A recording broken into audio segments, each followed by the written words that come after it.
প্রথম হচ্ছে বাংলাদেশের স্বাধীনতা এবং সার্বভৌমত্বের ব্যাপারে। আমরা কোনো রাষ্ট্রের রক্তচক্ষুকে ভয় করি না এবং কারো ইন্টারফারেন্স আমাদের স্বাধীনতার প্রশ্নে আমরা এটা স্বীকার করি না এবং করতে আমরা দেব না আমাদের সাধ্য মতো। এই জাতি একটি নতুন বাংলাদেশ দেখতে চায়। 54 বছরের বাংলাদেশের ব্যাপারে আমাদের মানুষের ভিতরে ব্যাপক হতাশা আছে এবং তারা কিছুটা হলেও বঞ্চিত এবং এই জাতি একটি বীর জাতি। আমরা যখনই বঞ্চিত হয়েছি তার প্রতিবাদে প্রতিরোধ হয়েছে, মানুষ রক্ত এবং জীবন দিয়ে সেখানে পরিবর্তন এনেছে। আমরা যেটা 47 সালে দেখি আমরা স্বাধীন হয়েছিলাম কিন্তু স্বাধীনতা পাইনি। আমরা 71 সালে দীর্ঘ সংগ্রাম লড়াই যুদ্ধ করে শহীদ হয়ে স্বাধীনতা অর্জন করেছিলাম কিন্তু স্বাধীন হইনি। আমরা আবার জুলাই অগাস্ট বিপ্লবের মাধ্যমে একটি দ্বিতীয় স্বাধীনতা বা নতুন স্বাধীন বাংলাদেশ পেয়েছি, কিন্তু আসলেই স্বাধীন হয়েছে কিনা এটা সময় বলে দেবে। এবং এইসব ব্যত্যয়গুলো হয়েছে রক্ত এবং জীবনের বিনিময়ে। আমরা যারা নেতৃত্বে ছিলাম বা যারা নেতৃত্বে ছিল তারা মানুষের ত্যাগ এবং প্রয়োজনকে সঠিকভাবে অনুধাবন এবং মূল্যায়ন করে পদক্ষেপ নিতে ব্যর্থ হয়েছে। আমরা আশা করি এই যে পরিবর্তন এবার হয়েছে বা যেটাকে আমরা সুযোগ বলছি, অপরচুনিটি বলছি, এটা যেন অতীতের মতোই আবার হারিয়ে না যায়। এবং সেই জন্যেই আমাদেরকে অনেক বেশি সাবধান হতে হবে, প্রয়োজনে কিছুটা খানিকটা কঠোর হতে হবে এবং প্রয়োজনে মৌলিক বিষয়গুলোকে পরিবর্তনের জন্য, সংশোধনের জন্য সেইভাবেই ভূমিকা পালন করতে হবে। বাংলাদেশ জামাত ইসলামী এবং অন্যান্য দল, বিশেষ করে দেশের সকল মানুষই জুলাই আগস্টের পরিবর্তনে ব্যাপক ভূমিকা পালন করেছে। এরকম মেসিভ এবং অল স্পেকট্রাম পার্টিসিপেশন অতীতের আন্দোলনগুলোতে কিন্তু হয়নি। এখানে শিশুরা এসেছে, বৃদ্ধরা এসেছে, বৃদ্ধরা এসেছে, যুবকরা এসেছে, শিক্ষিতরা এসেছে, অশিক্ষিতরা এসেছে। 5 আগস্টের পরিবর্তনের পরে ঢাকা মেডিকেল কলেজে আমরা গিয়েছিলাম, আমির জামাত, ডক্টর শফিকুর রহমান সাহেব সহ, হসপিটালে দেখার জন্য। সেখানে 80% পঙ্গু এবং আহত ছিল ফেরিওয়ালা, রিক্সাওয়ালা, দিনমজুর, সাধারণ মানুষরা। আমি পার্সোনালি অবাক হয়েছে, আই ওয়াজ সারপ্রাইজড যে এই সাধারণ মানুষরা এই হারে এই আন্দোলনে অংশগ্রহণ করেছে, ঝুঁকি নিয়েছে, স্যাক্রিফাইস করেছে।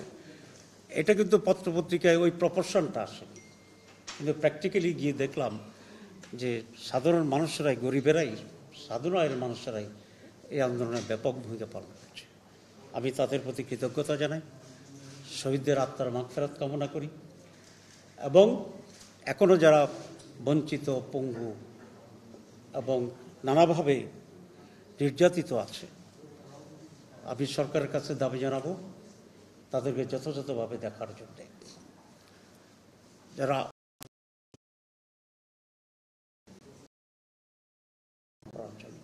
যারা সব কিছু হারিয়েছে তাদেরকে রিভিলেট করার জন্য। এক্ষেত্রে আমি মনে করি এই সরকারের আরও বেশি কিছু করার আছে এবং সেটা করবে।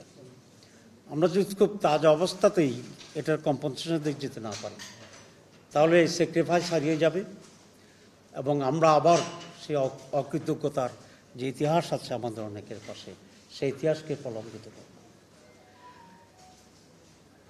আমি দৃঢ়ভাবে এই কথা বলতে চাই, বাংলাদেশ জামাত ইসলামী কতিপয় বিষয়ে খুব দৃঢ় এবং অঙ্গীকারবদ্ধ। প্রথম হচ্ছে বাংলাদেশের স্বাধীনতা এবং সার্বভৌমত্বের ব্যাপারে। আমরা কোনো রাষ্ট্রের রক্তচক্ষুকে ভয় করি না এবং কারো ইন্টারফারেন্স আমাদের স্বাধীনতার প্রশ্নে আমরা এটা স্বীকার করি না এবং করতে আমরা দেব না আমাদের সাধ্য মতো। 2 নম্বর, ক্রেডিবল এবং সাস্টেনেবল ডেমোক্রেসির ব্যাপারে জামাত অঙ্গীকারবদ্ধ। আমরা শুধু রাষ্ট্রীয়ভাবে নয়, আমাদের দলের ভিতরে আমরা এই গণতান্ত্রিক চর্চা করি। আমাদের নির্ধারিত সময় নির্বাচন হয়, আমাদের নির্বাচন ক্যাম্পেইন ছাড়া হয়, ক্যান্ডিডেট ছাড়া হয়, প্যানেল ছাড়া হয়, গোপন ব্যালটে হয় যেটা আমরা বলি আমাদের বৈশিষ্ট্য, no campaign, no candidate, no panel. এরকম গণতন্ত্রের নির্বাচনের চর্চা যদি এই দেশ করতে পারে, এই দেশে আমরা ফিরিয়ে আনতে পারি।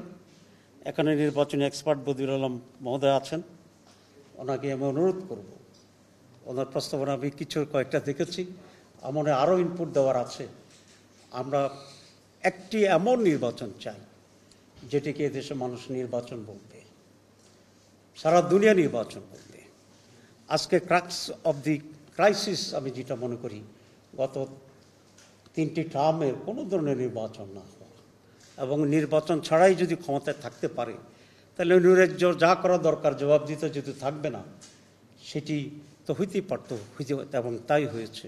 তার পরিণতি আজকে তারা, আমরা সমগ্র জাতি এটা ভোগ করছি। আমরা এটা রিপিটেশন চাই না। আমরা একটি সুস্থ, স্বচ্ছ এবং সঠিক নির্বাচন চাই। জামাত ইসলামী এই ব্যাপারে আমরা অঙ্গীকারবদ্ধ, এবং এক্ষেত্রে আমাদের সার্বিক কোঅপারেশন থাকবে to make it fair and credible. Jamaat Islami একটি কারাপশন ফ্রি বাংলাদেশ চায়, কারণ আমরা মনে করি বাংলাদেশের আজকের এই দুরবস্থার পিছনে কারাপশন হচ্ছে সবচেয়ে ইম্পর্ট্যান্ট ফ্যাক্টর।